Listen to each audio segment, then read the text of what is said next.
Boa noite.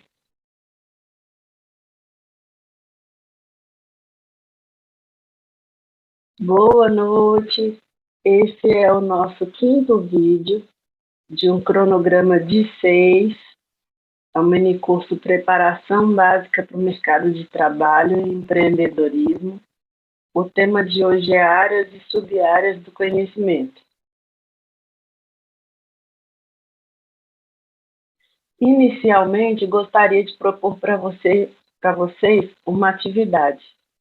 Inicialmente, gostaria de propor para vocês que estão me assistindo uma atividade, um exercício de tomada de decisão. Nesse exercício, você deve decidir quais, dentre as catástrofes citadas abaixo, causariam maiores danos à humanidade. Em seguida, coloque-as em ordem decrescente, das mais graves para as menos graves. Não precisa de colocar todas em ordem decrescente, só escolher 5 delas. A primeira que você considera a mais grave, a segunda que você considera mais grave, a terceira, a quarta e a quinta. Lembrando que a ordem decrescente, a mais grave primeiro e as menos graves depois. Então, vou dar 10 minutos para vocês organizarem uma folha de papel, caneta ou lápis e fazerem essa análise é, do que vocês acham mais importante.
Agora que vocês terminaram esse exercício, é, não sei se vocês repararam, né, mas independente de qual foi o, o que vocês nomearam como mais grave, ele está relacionado a alguma área, alguma profissão. Então mostra também um pouco do que você acha que é essencial para a humanidade. Então, assim, não necessariamente significa que é a área que você vai fazer, que é a área que você mais gosta, mas deu para a gente identificar que é uma área que você considera importante, que é um assunto que você considera importante, e com certeza vale a pena estudar, aprofundar e procurar saber mais sobre ela.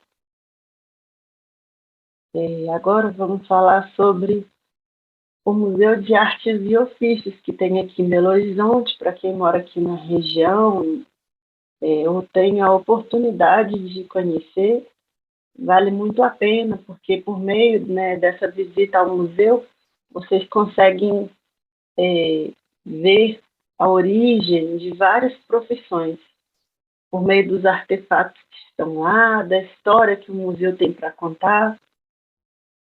É, o Museu de Artes e Ofício, o Museu de Artes e Ofício tem um acervo de grande importância histórica sobre o contexto do trabalho, o universo do trabalho no nosso país. Ele foi desenvolvido para atender a todas as gerações, tentar atrair o gosto e despertar o interesse de todos os públicos. E custa só R$ 3 a entrada. Pessoas que estudam em escola pública, acredito que o ingresso é até gratuito. Entrem no site, se informem lá. Durante a pandemia, eles disponibilizaram essa visita virtual. Se vocês conseguirem também, dependendo da distância, pode ser interessante. E se vocês tiverem outros museus, né, na região que vocês moram, é sempre bom conhecer a história que o museu tem para contar, aquele patrimônio, esses bens que ele está protegendo, bens materiais e imateriais, a cultura. Então, procurem conhecer a cultura da cidade de vocês.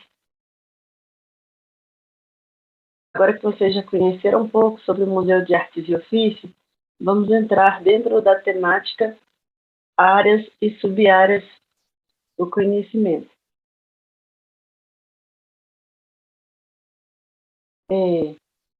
Temos 8 grandes áreas. Peguei um arquivo, né, de uma faculdade com essas grandes áreas para poder ficar mais didático, para poder a gente pesquisar essas oito grandes áreas. Peguei um arquivo de uma faculdade que separa, né, o conhecimento em 8 grandes áreas. E dentro de cada grande área tem áreas, e dentro de cada área tem sub-áreas, mas não vamos aprofundar tanto assim. A área das ciências matemáticas e naturais, da área de matemática, trouxe para vocês Arthur Ávila.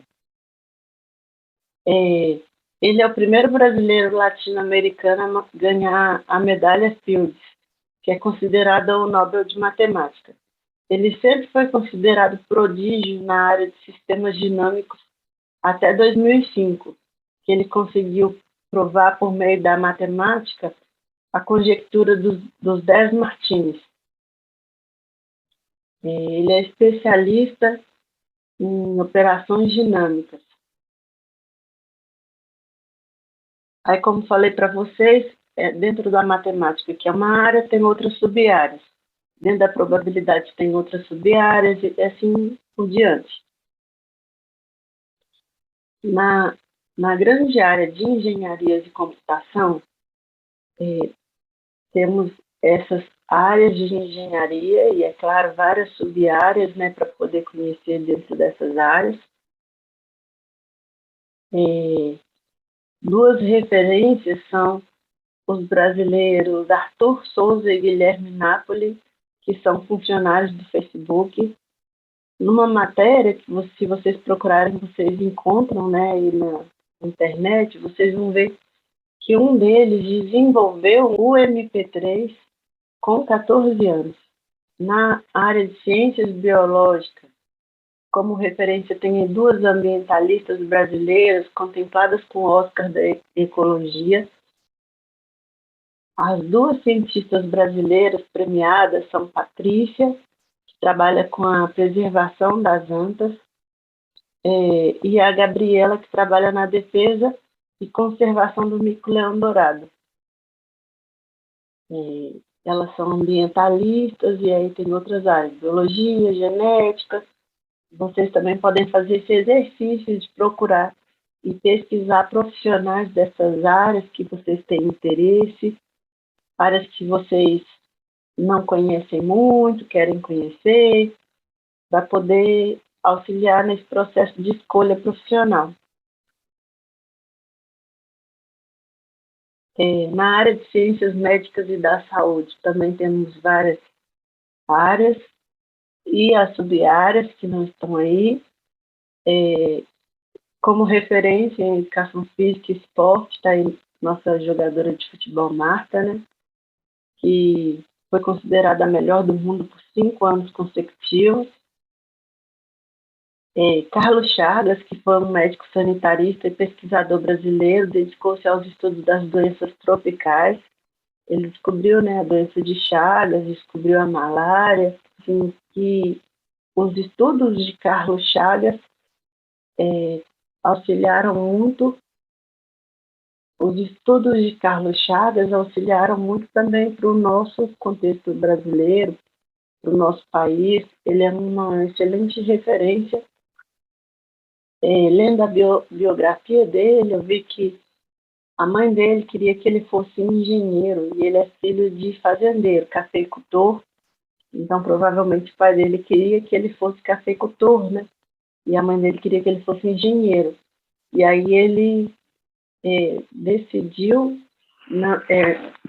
a contragosto, né, da mãe dele, ele decidiu ser médico e fez história na medicina. Seguiu o coração dele, se dedicou para poder se tornar a pessoa que ele se tornou. Nas áreas de ciências agronômicas e veterinárias, Eliseu Roberto Andrade Alves, um engenheiro agrônomo, Eliseu Roberto de Andrade Alves, engenheiro agrônomo, ele é referência mundial como cientista e gestor em ciência e tecnologia.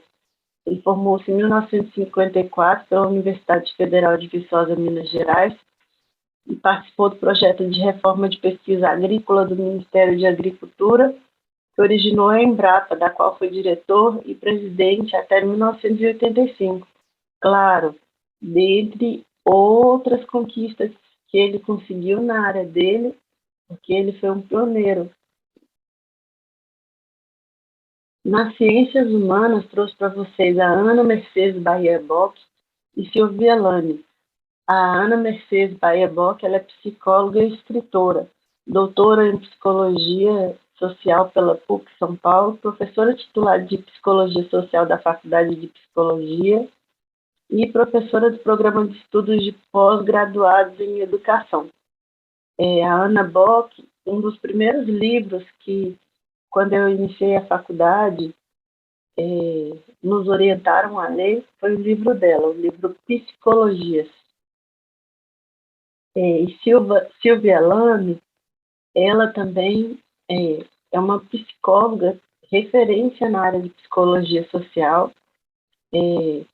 Ela foi pioneira na área de psicologia social, criou, né, a Abrapso, ou foi uma das importantes pessoas no desenvolvimento da Abrapso, que é a Associação Brasileira de Psicologia Social, e ela também é escritora de livros, e um dos livros que ela escreveu, né, da Psicologia em Movimento, é um livro muito bom. Então, assim, aí trouxe essas duas psicólogas como referência, mas já teve um outro vídeo que eu falei do antropólogo Roberto da Mata também, é muito interessante o livro dele, O que faz do Brasil Brasil, que ele tenta, por meio do livro, ensinar a cultura do Brasil, do brasileiro, e, e aí ele tem capítulos sobre comidas e mulheres, o racismo à brasileira, tem capítulos assim, muito interessantes que mostram realmente, né, como que o Brasil funciona, ou funcionava, como que o Brasil é. Então, todas essas áreas e sub-áreas têm muitas pessoas interessantes e que não só estudaram sobre, estudaram para serem profissionais dessa área, mas também que desenvolveram, né, uma carreira toda baseada nesse conhecimento, nesse e em outros, né, porque tem vários profissionais com suas múltiplas formações. Apesar de eu ter buscado focar só profissionais, profissionais nascidos no Brasil, então, mas eu vou falar com vocês aí sobre a área da educação também, a Helena de Posse, que aqui em Ibirité, que ela veio aqui para Ibirité e modificou, né, Ibirité, e depois da vinda dela para Ibirité, muitas coisas aconteceram. Então, assim, ela não é brasileira, mas tornou-se brasileira pela história.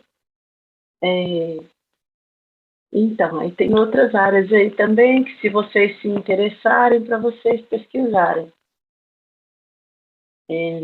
Na área da filosofia, é uma área muito rica, tem muitos livros interessantes, muitos autores interessantes, então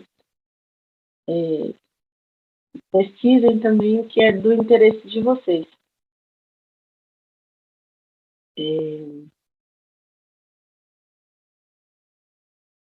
Na área de ciências socialmente aplicáveis, também tem várias áreas aí, sub-áreas, né? Foi escolhido Getúlio Vargas porque ele que criou vários direitos trabalhistas, ele foi presidente do nosso país durante 19 anos, ele marcou a história, né, com o desenvolvimento desses direitos trabalhistas, como o salário mínimo, as férias remuneradas e a carteira de trabalho. O arquiteto Oscar Niemeyer também, na Pampulha, tem aquela igrejinha, né, meio arredondada, assim, azul e branca, também muito linda.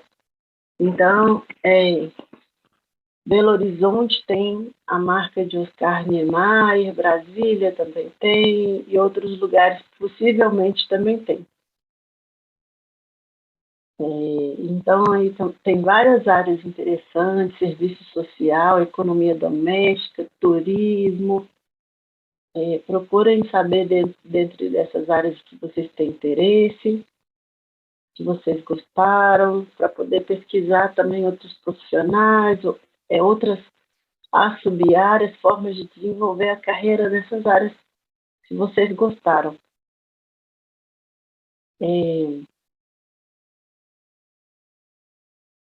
Na área de linguagens e artes, temos muitos autores, então, né, por ser um curso de letras, então recheei a tela de vocês. Machado de Assis, ele deve ser um dos maiores autores do Brasil. Ele nasceu no Morro, filho de pintor de paredes, com uma lavadeira. Ele vem de uma origem humilde, acabou ficando órfão quando ele era pequeno, começou a trabalhar cedo, vendendo doce, estudou na escola pública, mas ele aprendeu a falar francês, né? Aprendeu francês sozinho e começou a desenvolver uma carreira como revisor, trabalhou na imprensa, foi funcionário público. Ele escreveu poesias, contos, romances, críticas. Os romances de Machado de Assis têm assim, são diferentes, né? Ele criou o realismo no Brasil. Os romances dele não são nada convencionais. Se vocês já leram, né, um dos meus livros preferidos dele é o Memória Póstuma de Brás Cubas.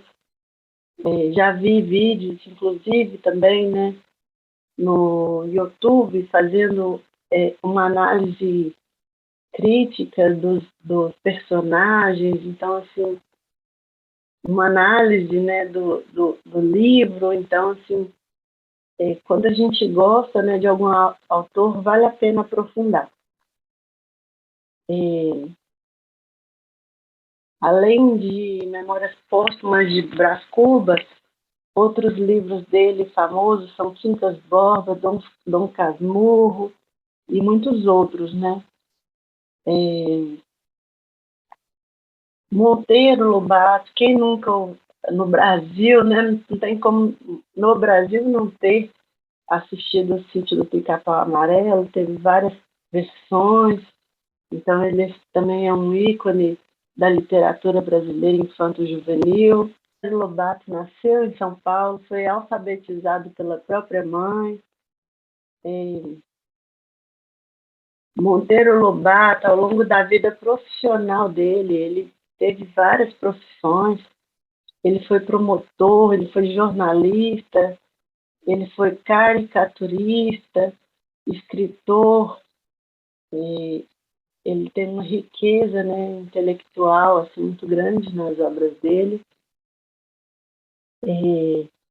José de Alencar é um dramaturgo, jornalista, advogado, também é um dos maiores representantes da corrente literária, também é romancista, como Machado de Assis. Ele escreveu livros como Iracema, Senhora, o Guarani. Tem audiobooks dele no YouTube, tem audiobooks também do Machado de Assis no YouTube, para quem não gosta de ler, porque também não ficar sem ter esse conhecimento, né? Então, eu acho que vale a pena ouvir o audiobook para quem não gosta de ler. Agora, quem gosta de ler é melhor. Às vezes também não é questão de gostar ou não gostar, né? De tempo na correria, às vezes a pessoa tem outros afazeres, outra profissão, então se já trabalha, né, na área. Quem vai fazer ENEM, vestibular, recomendo a vocês a pesquisarem quais são os grandes clássicos, a maioria, inclusive, né, tá aí, Machado de Assis, José de Alencar, para vocês lerem Guimarães Rosa, que é o Sertão Veredas, Carlos Drummond de Andrade. Então, assim, pesquisem mesmo, procurem esses autores e pesquisem, se informem e leiam esses autores antes de fazer a prova, porque quando for fazer a prova, a chance de acertar as questões pode ser maior.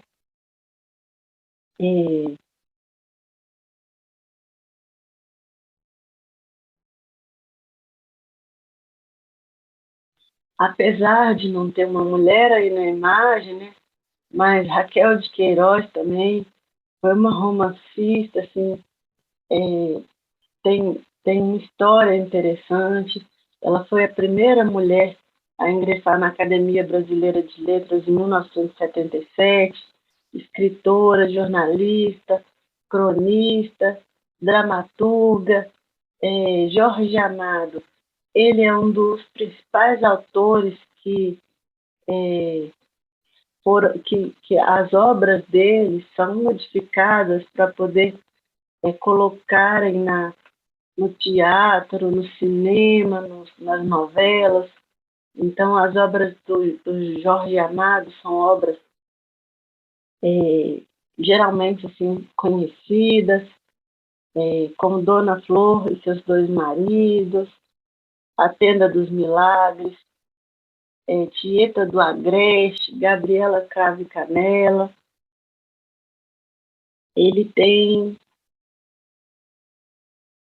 a obra literária de Jorge Amado, tem 49 livros, então assim, é de uma riqueza literária muito grande. Tanto que os seus livros viraram até enredo de samba. E ele é o segundo maior autor mais lido no Brasil. Ele perde só para o Paulo Coelho. Ele é o segundo autor com mais vendas no Brasil. Outras referências, Machado de Assis, já falei com vocês, Monteiro Lobato, Jorge Alencar, Jorge Amado. Outro autor completo foi Vinícius de Moraes. Ele deixou registrado, né, no nosso país não só o que ele escreveu registrado em poesias, mas também ele foi um poeta. Ele deixou registrado não só com a poesia, as obras, não só com poemas, mas com prosa, no teatro, na música. É dele a música dele com Tom Jobim, a música Garota de Ipanema, conhecida no mundo todo. Tem poemas dele, assim, também que são conhecidas como Soneto da Fidelidade, Rosas de Hiroshima. O Soneto da Fidelidade é um poema romântico que ele se declara e jura amor eterno, né? E as Rosas de Hiroshima, ele expõe os grandes dramas sociais. Então, assim, ele provoca, né, as pessoas que estão lendo a ter essa reflexão. Carlos Drummond de Andrade, quem não conhece aquele poema Tinha uma Pedra no Meio do Caminho? Ele foi, além de poeta, ele também era farmacêutico, contista, cronista brasileiro. Ele foi um poeta brasileiro influente. Então, Carlos Drummond de Andrade também é uma ótima referência. Laurindo Rabelo, poucas pessoas conhecem, né? Mas também, se quiserem pesquisar no YouTube, o poema do Cume. Como não rir, né? Quando a gente ouve o poema do Cume, é engraçado o poema do Cume. Então, além de poeta, ele também foi professor, ele foi médico. Temos muitas referências na literatura, nas artes cênicas, na linguagem, nas línguas, na dança, na música. E, como eu falei com vocês, todas essas áreas têm sub-áreas. E aí, se vocês gostaram, né, dessas divisões de áreas, de sub-áreas, de grande área e áreas, eu indico a vocês, né, retorne o vídeo, pesquise as áreas que estão lá. É um exercício divertido, enriquecedor também. Entra no Google, pesquisa lá quais foram as grandes descobertas dos brasileiros. Vocês vão ver que, né, o Brasil, ele é um país também que ele é feito de pessoas intelectuais. É importante, assim, conhecer a cultura do nosso país e não só conhecer as grandes obras, as pessoas que criaram coisas surpreendentes e ficaram conhecidos no nosso país, mas como os que também ficaram conhecidos lá fora, o, como Taça do Amaral, como a Taça do Amaral ficou famosa, né, no contexto da arte, além dos grandes artistas,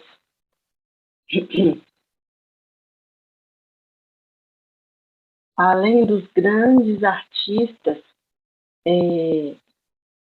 eruditas, clássicos, vanguardistas, do romantismo, do realismo, temos também, além dos romancistas, do, além do romancismo, do realismo, do trovandorismo,